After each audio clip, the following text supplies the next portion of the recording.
नमस्कार दोस्तों, कैसे हैं आप लोग। आज की इस वीडियो में मैं आपके साथ पीएनसी इंफ्राटेक लिमिटेड कंपनी के क्वार्टर फोर रिजल्ट को डिस्कस करने जा रहा हूं। कंपनी ने अपने मार्च क्वार्टर फोर फाइनेंशियल रिजल्ट को आज के दिन यानी कि 30 मई की नाइट को जो है डिक्लेयर कर दिया है। यहाँ पर कंपनी के जो रिजल्ट है या कंपनी के जो नंबर है यहाँ पर कमजोर आते हुए नजर आए हैं। यहाँ पर मैंने जो रिजल्ट ओपन किया हुआ है कंसोलिडेटेड रिजल्ट है। इस रिजल्ट में यहाँ पर जो आपको अमाउंट नजर आ रही है सारी की सारी अमाउंट यहाँ पर लाख में मेंशन है। इसको मैं आपको करोड़ में कन्वर्ट करके बताने जा रहा हूँ।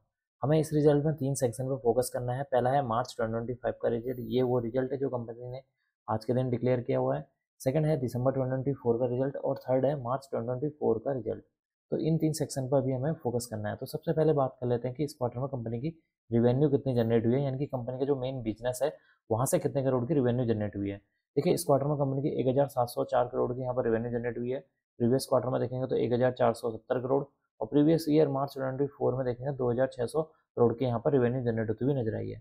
इसका मतलब कि इस क्वार्टर में कंपनी की जो रिवेन्यू है उसमें एक अच्छा खासा गिरावट देखने को मिली हुई है। कंपनी की रिवेन्यू को अगर हम परसेंटेज वाइज देखेंगे तो इस क्वार्टर में कंपनी की 34% की गिरावट देखने को मिल रही है, जो कि इसके लिए एक निगेटिव पॉइंट है। अब हम बात कर लेते हैं अदर इनकम के बारे में। इस क्वार्टर में कंपनी की 62 करोड़ की अदर इनकम जनरेट हुई है। प्रीवियस क्वार्टर में 42 करोड़ की, प्रीवियस ईयर मार्च 2024 में 24 करोड़ की यहाँ पर अदर इनकम जनरेट होती हुई नजर आई है। इसका मतलब कि इस क्वार्टर में कंपनी की जो अदर इनकम है वो बढ़ती हुई नजर आई है, जो कि इसके लिए एक पॉजिटिव पॉइंट है। अब हम बात कर लेते हैं कंपनी के खर्चों के बारे में, यानी कि टोटल एक्सपेंसेस के बारे में।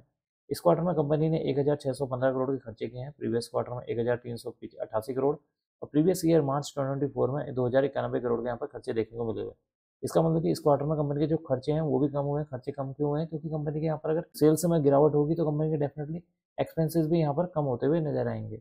अब हम बात कर लेते हैं कंपनी के प्रॉफिट बिफोर टैक्स के बारे में कि इस क्वार्टर में कंपनी का कितने करोड़ का यहाँ पर प्रॉफिट बिफोर टैक्स देखने को मिल रहा है। देखिए, इस क्वार्टर में कंपनी का प्रॉफिट बिफोर टैक्स 151 करोड़ है। प्रीवियस क्वार्टर में देखेंगे तो 123 करोड़ और प्रीवियस ईयर मार्च 2024 में 532 करोड़ देखने को मिल रहा है।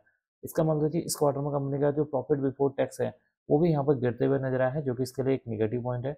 परसेंटेज वाइज देखेंगे तो 71% की यहाँ पर गिरावट देखने को मिल रही है, जो कि इसके लिए एक निगेटिव पॉइंट है। अब हम बात कर लेते हैं कंपनी के मुनाफे के बारे में कि इस क्वार्टर में कंपनी को कितने करोड़ का मुनाफा हुआ है। देखिए, इस क्वार्टर में कंपनी को 75 करोड़ का मुनाफा, प्रीवियस क्वार्टर में 81 करोड़, प्रीवियस ईयर मार्च 2024 में 395 करोड़ का मुनाफा देखने को मिला हुआ है। इसका मतलब कि इस क्वार्टर में कंपनी का जो मुनाफा है वो गिरते हुए नजर आया है, जो कि इसके लिए एक निगेटिव पॉइंट है। परसेंटेज वाइज देखेंगे तो इस क्वार्टर में कंपनी के मुनाफे में 81% की गिरावट देखने को मिली है, जो कि इसके लिए एक निगेटिव पॉइंट है। एंड में हम डिस्कस कर लेते हैं कंपनी के ईपीएस के बारे में कि इस क्वार्टर में कंपनी का ईपीएस कितना देखने को मिल रहा है। देखिए, इस क्वार्टर में कंपनी का ईपीएस 2 रुपये 94 पैसे, प्रीवियस क्वार्टर में 3 रुपये 17 पैसे, प्रीवियस ईयर में देखेंगे तो 15 रुपये 43 पैसे देखने को मिला हुआ है। इसका मतलब कि इस क्वार्टर में कंपनी का जो ईपीएस है उसमें काफी हद तक गिरावट देखने को मिल रही है, जो कि इसके लिए एक और निगेटिव पॉइंट है। तो कुल मिलाकर देखा जाए कंपनी का जो रिजल्ट है वो निराशाजनक देखने को मिल रहा है। कंपनी की जो रिवेन्यू है उसमें जो है 34% की गिरावट देखने को मिल रही है। कंपनी का जो प्रॉफिट बिफोर टैक्स है उसमें जो है 71% की गिरावट देखने को मिल रही है। कंपनी का जो नेट प्रॉफिट है उसमें अराउंड 81% की गिरावट देखने को मिल रही है। कंपनी के ईपीएस में भी एक अच्छी खासी गिरावट देखने को मिल रही है। देखते हैं मंडे के दिन इस स्टॉक के ऊपर इस क्वार्टरली रिजल्ट का इम्पैक्ट किस तरीके से देखने को मिलता है। अब मैं इस वीडियो को यहीं पर एंड करूंगा। उम्मीद करता हूँ कि आपको यह वीडियो पसंद आई होगी। अगर आपको यह वीडियो पसंद आई तो please like share and subscribe करना ना भूलें। Thank you.